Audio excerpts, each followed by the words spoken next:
Ooh, nice and shiny. Hey guys, it's Xboxer, and I just purchased this brand new Yamaha EF2000iS inverter generator off of Craigslist, actually.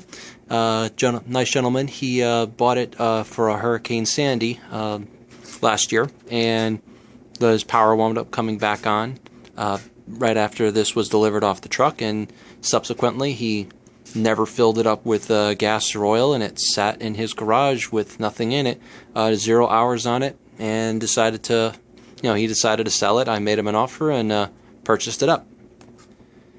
Now, I know there's plenty of videos out there, showing reviews. Actually, there's a couple of them that show about load testing up to like 1600 watts continuous, and what the RPMs are at the various loads. This does have an economy switch where the idle goes down to a lower idle when you're not really pulling a heavy load. And I'm not going to really go that far. I feel that it's been covered pretty well on this particular generator. But what I wanted to just point out a couple quick things is I was kind of torn between this one and the Honda, which nothing against the Honda. I've only heard good things about the reliability and putting tons and tons of hours on them, and they're still going. Very little maintenance. Some of the creature comforts are more readily available on this Yamaha. For example, like the DC charge outlet, it actually comes with the alligator clips already in the kit, in the box here. And the Honda, you actually have to purchase that as a separate accessory, which, to me is kind of annoying. Another thing, too, that I like that the Yamaha has and the Honda doesn't, is that it has a separate shutoff for the fuel petcock and then a separate kill switch for the engine. And with the Honda, these two switches are actually one and the same. You turn off the ignition and you shut off the gas, but you can't run the carburetor fuel bowl dry with that type of setup. So didn't really like that either. Again, very small, not really that big of an issue, but for something if you're going to be spending over $1,000 brand new for one of these things, which I paid nowhere near, by the way, you want to be able to at least shut off the gas and run the carburetor dry to minimize any type of gumming. With the ethanol inside the gas these days, really makes for headaches if you decide to store this machine for any length of time. Moving on to the fuel aspect of things, I've already taken off the back part here. Another thing that the Yamaha has and the Honda doesn't is a fuel gauge. And I'm looking at it upside down. E is empty and F is full, obviously. And the way on the Honda you'd have to do it was you have to take this off, take the fuel filter out, bump it around, see how much gas is left in there. And trying to do that in the dark is kind of cumbersome and kind of stupid if you ask me. But just being able to glance over to see how much fuel is in the tank is a pretty good thing. Moving on, I've already started to work on this generator here. I purchased a tri-fuel kit running on propane, natural gas, or gasoline, and it's from US Carburetion, and I know they're very popular in terms of converting these machines and many other machines to run on propane. As you've seen in previous videos, I've actually converted over my Generac generator to run on propane. Runs that much cleaner, that much not necessarily quieter, but it's just more reliable. You don't need to worry about any type of fuel gumming up like gasoline does, and it's so far been very, very reliable. So I decided to purchase the kit for this particular machine. Now, to install this kit, you really don't need to do much disassembly. I've kind of been testing how I was going to put this together, and really it's not that involved as some people might think. The carburetor is right here, and what they actually use instead of what's called the venturi would actually go in between the air cleaner breathing tube and then the front of the carb. They would actually put like a small, looks like a donut basically, and then the hose from the incoming propane would go in between that and feed the engine that way. But with it being so tight in here, like I can't really fit more than 3 fingers between here, so it doesn't really have a lot of space to begin with. So instead, they've developed what's called a motor snorkel. It's basically it replaces the gasket that goes between the the carburetor and the air breather hose. And this piece of hose on the end here, they call it a probe, is what, and this is the incoming propane or natural gas hose, and it directly injects the propane and natural gas into the throat of the carburetor. Now, some of the things that something I already noticed with this, it's actually built pretty well. It's almost like a couple notches above homebrew, but it really it looks like it's gone through a lot of refinements. There's a 90-degree elbow here, it's solid, and then again you have the probe here. One thing I've noticed, and I can't really show it too well on camera, I'd have to remove this piece, and I don't want to have to do that. It's actually a little bit more involved than I want to get involved with. But it basically will go here, and this probe seems to be a little bit longer than I was expecting. A little bit about carburetor design is the carburetor has what's called, in the center, has what's called an emulsion tube, where the gas and the air mix together, and it goes through the various passages in the carburetor to turn the liquid gasoline into a vapor, or it basically atomizes the air and fuel mixture, and the engine can use it that way. This probe is actually going right over that tube, and something that would concern me is that it might be a little too long. I actually call up US Carburetion about this, and they says, well, they haven't had reported any issues with it interfering with the operation on gasoline. They said to try it first, and only then you call them up and say, well, hey, I'm going to try and cut it like, you know, say like 1/4 of an inch or something like that, so it's not over the that emulsion tube, and it shouldn't interfere with the operation on gasoline. I know it shouldn't make any difference if it's running on propane or natural gas, but at least they can make a note in your file to say, all right, well, you're going to cut it. All right, well, their concern is they don't want you to cut it too short, otherwise it's going to pretty much make this motor snorkel useless. And from my understanding is it's not cheap to be purchasing these things all the time. Another thing I had a concern about too is that when this thing is inside, in between the breather hose and the carburetor, well, how's the choke flap going to work? And this probe is actually meant to be collapsed and crushed by the choke lever, or I'm sorry, the choke plate. And obviously, it's something that you know, you don't want to have to worry about it getting busted up or anything like that. And it's made of you know, gas resistant you know, rubber. I forget the exact there's actually a name for the type of rubber that's resistant to like any type of oil, fuel products, stuff like that. That's what this stuff's made out of, and it does return to its original form. Again, it's one of those things where it's meant to be crushed, and since it's going past the choke plate, it can open and close freely without any difficulty. And I have installed this prior to the video off camera to make sure that it wouldn't interfere with it, and it doesn't. But what I still need to do, since this engine has 0 hours on it, there's no oil in it, there hasn't been any gas in it, and you actually have to run the engine on gasoline first, at least a minimum of 2 hours is the recommendation by US Carburetion.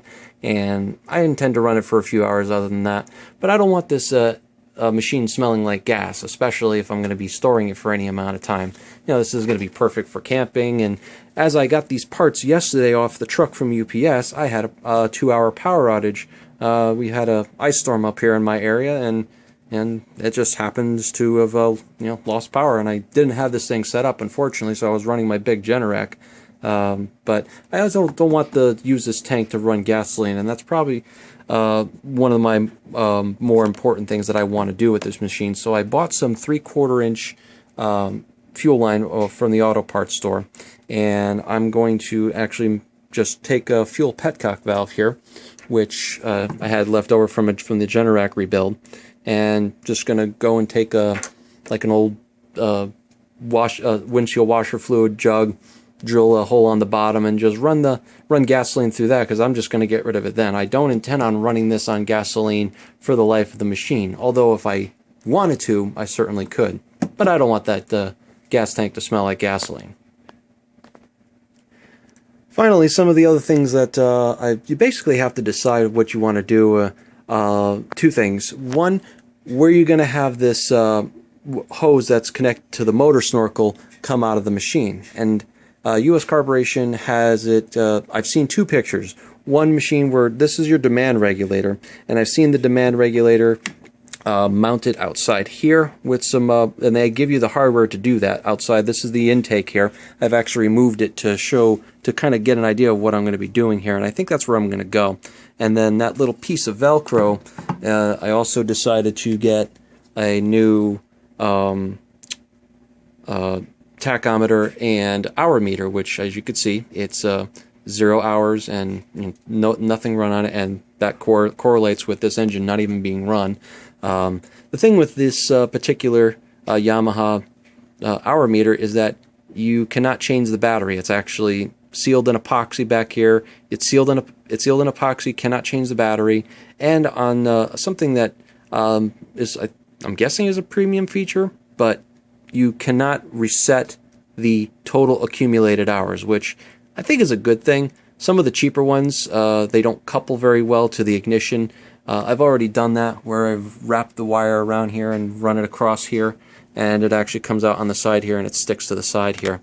But not being able to reset the total hours accumulated is a good thing. It's like not being able to roll back the miles on a car and try to sell it as, you know, the car has got less miles. So it was a little bit more extra money for the actual Yamaha tachometer, but it was, I feel like it was worth it. Again, getting back to where to mount this thing, again, I've seen it mounted right here for what US Carburetion, of some of the pictures they sent me here, and they actually want you to drill a hole right here, and they do give you the, I guess, the anti-abrasion little grommet, so the hose doesn't get all destroyed, and it would run into here and then go to the snorkel. Well, that's fine, but I got something else, an accessory for this that will I'll kind of have a problem using it if I go that route. I bought a generator cover for it. It's a nice little accessory. It's got like a little elastic piece on the bottom here, and it's got a notch out for the fuel cap right there. And hey, it's great. You know, when you're in storage, when it's in storage, you just basically throw it on there and you're all set. But the problem that I have with it, if I were to mount this hose coming out of here, this cover is pretty skin tight to the frame of this machine. They don't really give you a lot of room to stick some extra space. Like if you have another component on the outside of this, it's not going to fit at all. You actually, it'd be completely useless unless you were to cut into this, which is obviously not a good idea. And you certainly don't want to cut this elastic to use it. So what I've decided is I went through a couple different choices, and this is some things where there's really no right or wrong way to do it. It's just for what I need to do to make this work for this cover accessory. I'm going to install it right here, right on the bottom of this intake piece right here. As you can see, this actually goes right here. There's a little notch right there. This is the inverter part of this machine, actually, was what you're looking at. It's the big heat sink that pulls the heat away. As you can see in the corner there's a nice open notch, and right next to this is where I'm going to drill that hole. And this little thing, you don't have to do any type of permanent modification or drilling to this, to any of the body parts. And this little plate thing can be replaced, including the little foam pieces in there, and there's a foam surround on this. If you were to buy the whole assembly, if you look on the parts list, it's number 28 on the frame 1 diagram. This is only like $10 or $12. And if you really wanted to, have a spare part where it's not drilled into, not that it's going to really make a difference in functionality, you could. It's $10 to replace this, a hell of a lot cheaper. And I thought of doing it, of taking this hose instead of coming out of here. And I don't know if I'm going to be able to get a good picture of this, but in there where the notch is, right next to right off to the right of it, there's enough space where you can drill a hole even on the bottom here.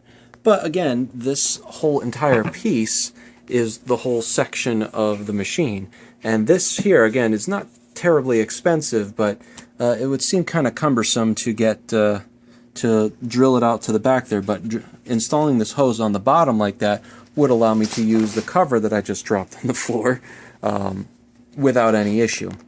And another thing is that when you're also thinking of, I've seen guys actually mount the demand regulator right on the back of the back cover of this. And while that's, you can certainly do that. There's no right or wrong way. This cover here with each of these foam pieces, this is all for like soundproofing. Each of these are their own part number off of the Yamaha website. And if you were to buy this whole thing, it's about $40 to $45.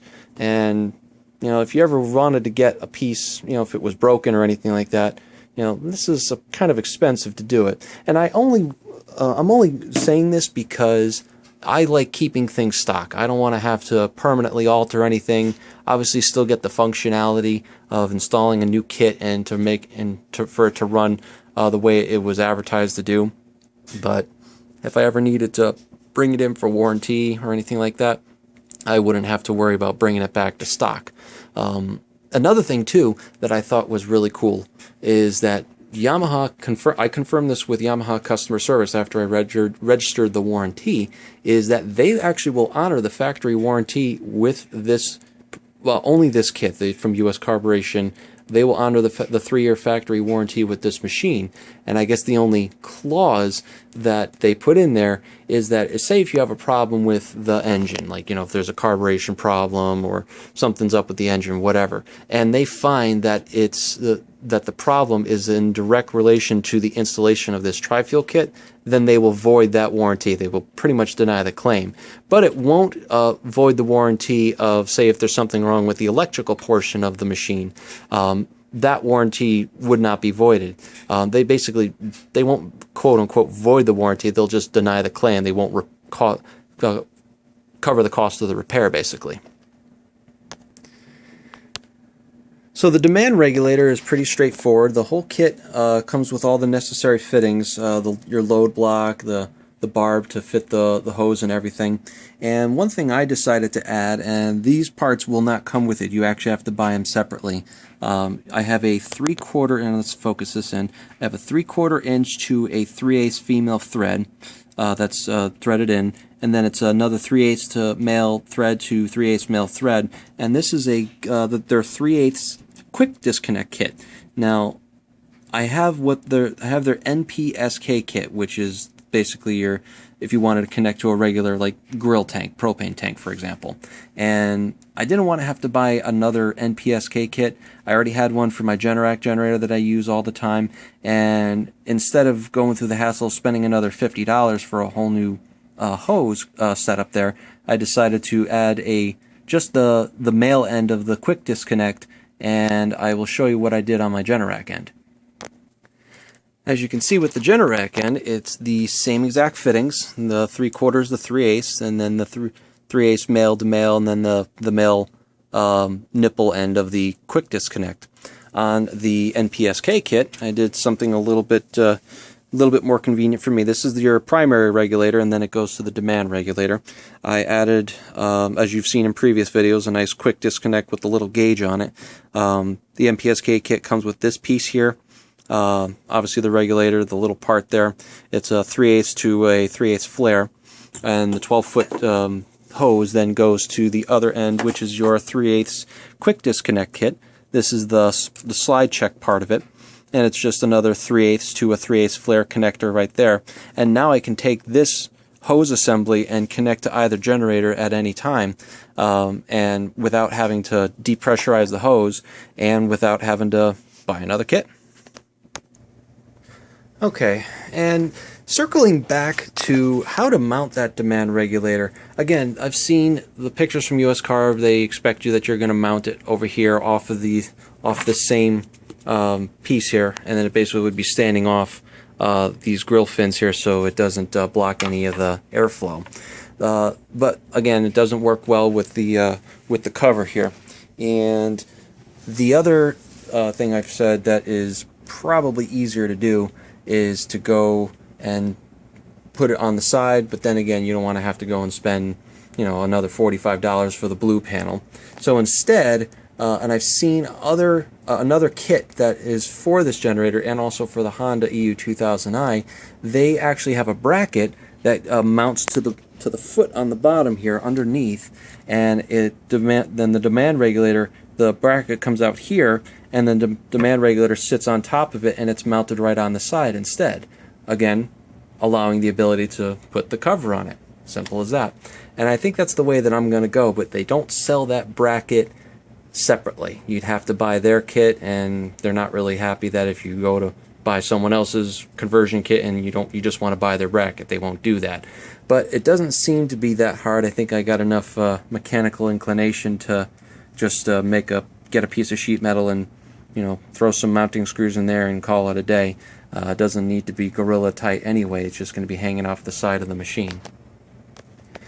So this is going to conclude my video on just some of the issues that I've run into as converting this to tri-fuel. The next video that I post up will be of this machine running on propane, and I'm going to try it on gasoline first. Obviously you got to run it to break in the engine and whatnot, but I also want to do some load testing. That's when I'll do it in the second video, making sure that yes, this even on propane you should be able to get the full 1600 watts continuous. I've heard guys that you don't on some guys and some of the videos that I've seen on YouTube that they are not able to get the full 1600 watts. I kind of think that has something to do with the adjustment of the load block here, and we'll just see how it runs. I'll play around with it once I get to that point. But if there's any questions, please feel free to message me or make a comment, subscribe down below. I'm sure that this video will be helpful to some of you anyway that are looking to get this machine or looking into a tri-fuel kit for it. Some minor stuff, like I said, you just got to know where you're going as far as installing the demand regulator, and it's very easy. You don't need to remove anything else. You don't need to remove the side piece. You don't need to remove the gas tank. You don't even need to take the carburetor out. You can easily just get to the 2 bolts. This thing comes off. There's a gasket on the other end. This is held in by friction. Let's see if I can focus in on it slightly. This comes off. You put the motor snorkel in between, rebolt it back on. There's no need for stud extenders. Tighten it up and you're all set to go. And I think that's about everything that I can cover. And again, if there's any questions, please let me know. And you guys have a good one. Thanks. Just wanted to mention one more quick thing about when you're putting in oil. Some of the newer models, this model is from March 2012, as the little stamp right here. There used to be kits where you can actually put an extended funnel on the oil fill here so it's easier to drain out. Because basically you have to take this thing and tip it off to its side, but they actually built this in, and it seems to be pretty good. I'm still going to put a rag underneath it so it stays clean, but there's really no need for that part anymore. And if you guys are interested in doing a gas extended fuel kit, they do make the right threaded extended fuel cap here with the barb that comes up, and then it is gravity fed. There is no fuel pump in here like the Honda is. This is all gravity fed. That's why it's so easy just to go. It just goes from this tank to the carburetor, which I've just replaced this line. And I think that's pretty much it as far as accessories go. Thanks guys, anytime. And if there's anything else that you'd like for me to add or test, I will be more than willing to listen. Take care.